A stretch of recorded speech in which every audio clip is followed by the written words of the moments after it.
The following is about the analysis on marijuana and the different points of use. Earl Boomer. Earl is the general of Oregon, where he was born and raised and has grown up in the belief of working for the people, also known as the majority. He gets most of his money from the people. In his video titled, "Let's Legalize, Regulate, and Tax Marijuana," the video was posted on the date of September 10th, 2014, where Blumenauer states his points of views on the issue along with his idea of legalizing, regulating, and taxing marijuana. The idea of whether to legalize or ban marijuana is a very controversial topic that has very different points of views. Taking a look at this video, it displays all the details that it lacks to become a strong argument against the opposing of banning marijuana from certain states. It also shows a well comparison and analogies along with various facts that show a great impact on society in the way that things are being handled. Some benefits from the video are that he uses a great deal of evidence to support his claims to support his mission of legalizing marijuana. He starts off the video by using an intriguing story which has been widely known, and this draws everyone's attention. The story is about a male employee from a call center who has recently been fired from his job due to the use of marijuana. The report, in which he states that his certain male has been paralyzed since he was 16 years old. It also includes the facts that he was using marijuana during his off hours at home in a state where the use of marijuana is legal. He claimed that he was using this drug for his back spasms, in which were side effects of the paralyzation.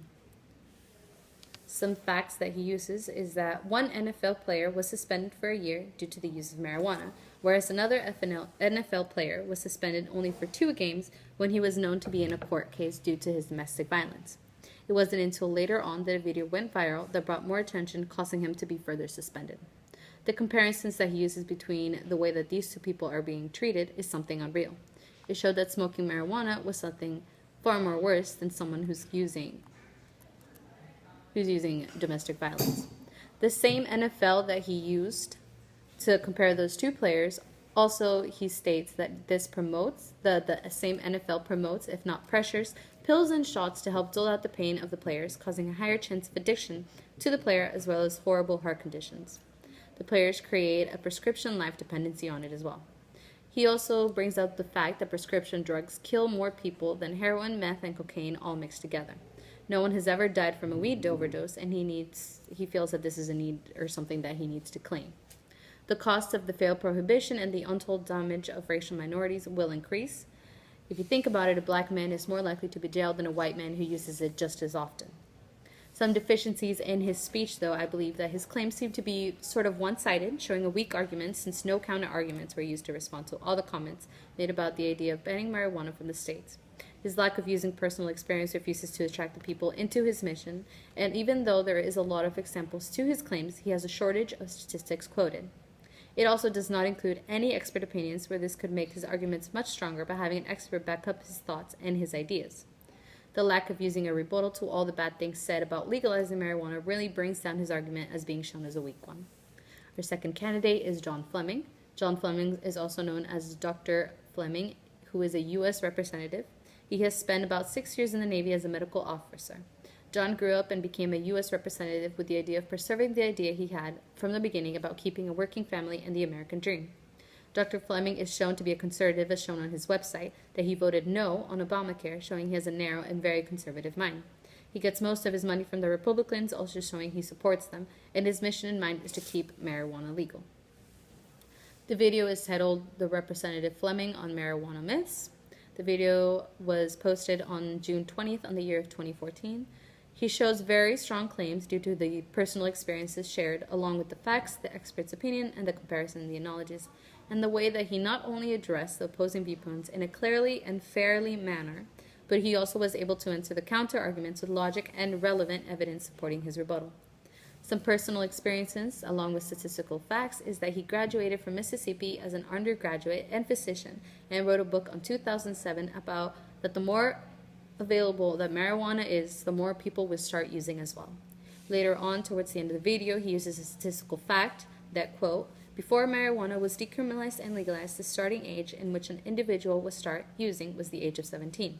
Ever since marijuana has been medicalized and either legalized or decriminalized, the age has decreased, and the starting age has now changed from 17 to 9 to 12-year-olds starting to use the drug. They have recently showed that 4-year-olds are now using edibles as a substance to consume the drugs, and that 4th graders have been caught dealing with these types of drugs as well. Some facts and counter arguments and experts' opinion that he uses is that he brings out the myth first and then rebuttals it with what he has to say. The first one that he said is that marijuana is harmless and non-addictive. He then rebuttals this by saying the most common diagnosis today for young people with drug addictions at a drug and alcohol center is known as marijuana. Marijuana does have a withdrawal system as supported from Kevin Sabo, a PhD expert on the subject. This is where he comes in using the expert opinions.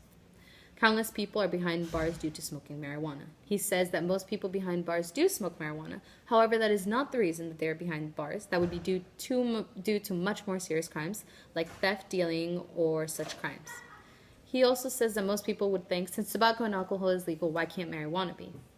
Most people would think that that's okay, but for him, he speaks mostly off of opinion instead of actual facts. He says, adding a third problem when we already have two is something that is not needed.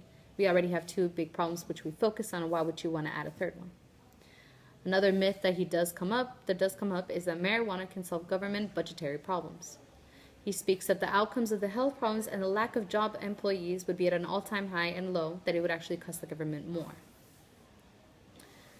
The comparisons and the main counter-argument. The main comparisons and analogies that he uses is that most people would say that the representatives of the United States say that a lot of people use Portugal and Poland to be a great comparison. He states that they use these two in order to provide a successful model for legalizing and to follow their examples. He rebuttals this by saying that even though this was active at some point, both are actually considering taking a step back from what they have created, and that both places have not actually yet been legalizing marijuana, it is only decriminalized.